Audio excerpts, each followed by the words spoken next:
uyu munsi turi kuwa mbere, nashakaga ngo iki cyumweru kitubere cyiza cyane cyane ku buryo twese tuzagisoza nyine tukavuga ati iki cyumweru cyatubereye cya danje. Kugira ngo bigende gutyo neza rero nashaka ngo dusharinge, mbese tuganire ku ijambo ry'Imana. Urabona kuwa gatanu hari abagiye gusenga, ku isabato no ku cyumweru nashaka ngo ujye muri komenti uvuge ijambo ry'Imana ryagufashije muri iki cyumweru, then wibuke gukora share like kugira ngo iryo jambo rize gufasha abantu benshi.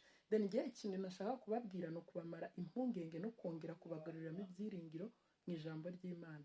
Hari ikintu bishaka kuvuga ngo abantu benshi twaragiye twishyiramo yuko abantu bazajya kwa Satani ari benshi kurusha bazajya mu ijuru, bituma turekera gukora neza, kugirira abandi neza, kubera icyo kintu twishyize mu mutwe. Nashakaga ngo iki kintu cyumve kandi nawe wicare ubitekerezeho urasanga ari byo.